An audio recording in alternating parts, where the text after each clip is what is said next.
Welcome back. Governor Polis has found a funding source to increase access to education and health care. It's smokers. He is backing a bill that would raise the tax on a pack of cigarettes from 84 cents to $2.59.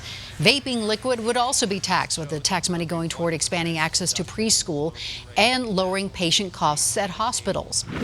And how about this? How does betting on the Nuggets or the Avs this playoff season sound? A plan to legalize sports betting in Colorado is moving forward. It cleared the full House a few days ago. It's now moving on to the Senate. And if it passes, you could be voting on the plan come November. So that bill, many others, will have to move through the rest of the process.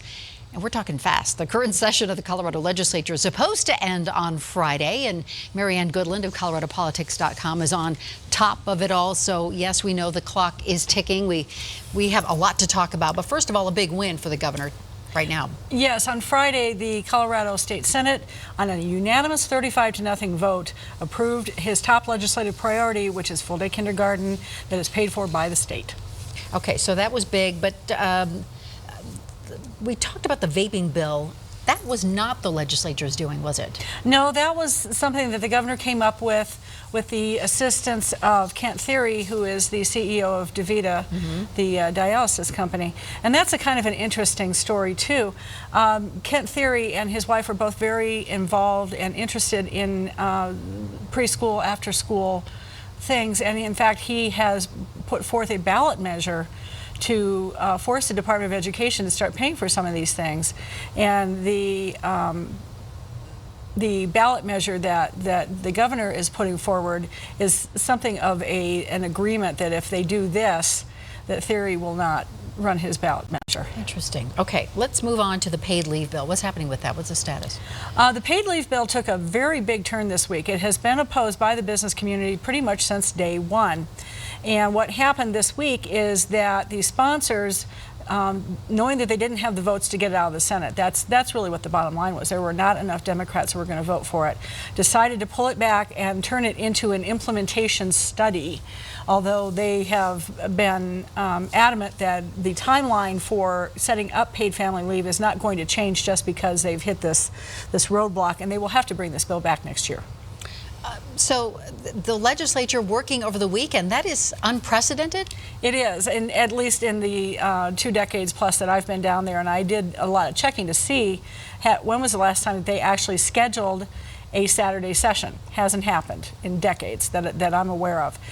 Both the House and Senate are supposed to work on Saturday, possibly on Sunday as well. So what's the issue that they've decided to add this extra time in? What's going on? It's not one issue, it's many. And the Senate Democrats will tell you that the issue is that the slowdowns and delays caused by Senate Republicans who filibuster on bills on floor debate and even take a considerable amount of time to talk about bills on final votes. Normally those are very quick actions, and you could get through 20 or 30 bills in a matter of maybe 2 hours. Wednesday, I believe it took 6 hours to get through their calendar of bills. It wound up pushing everything, pushing all their schedules back. And one lawmaker on Friday said that if they were able to pass every single bill that they're expected to deal with between now and May 3rd, they would have to pass a bill every 22 minutes. Not going to happen. Not going to happen. What are the bigger issues then that they will deal with? What do you think will happen through the end of the session? I know the Senate Republicans have a laundry list of things that they don't want to see passed. And this deals with the comprehensive sex ed bill, the immunization bill, local control on minimum wage and rent. Those are things Republicans want to work on to see to not happen. To not happen, but we've got something in the neighborhood of 270, 280 bills that still are awaiting some kind of action either in the House or in Senate, and in some cases in both. So you're saying Republicans are slow walking some of these bills so that they're just not addressed before the end of the session? It's called running out the calendar, and that is just delaying certain things as much as possible. Whether or not it will be enough to run out the calendar and you wind up having a lot of things that just don't get dealt with is a good question, and that leads to talking about a special session. as one of your other guests pointed out today. Is a possibility, yes. So what do you think will be accomplished before the end of the session? Oh, I think the School Finance Act, which is moving through the process right now, that will get done. Full day kindergarten most certainly is going to get finished. That bill has been the governor's top priority all the way around. It has one technical step, which is the House looking at Senate amendments. That will happen within the next day or so. That will get done. You're going to see some bills dealing with elections. There's a lot of election reform bills and campaign finance bills. Those are still moving through the process. Those will get done. They're tightening up some of the rules around lobbyists. Some of the campaign disclosure information is also getting some tweaking. We have a motor voter law that has been very controversial, but that one is likely to get all the way to the end of its end. Explain that one, the motor voter law. The motor voter law, if a person registers to get their driver's license, a person goes and gets their driver's license, under this bill, they would automatically be sent a voter registration card.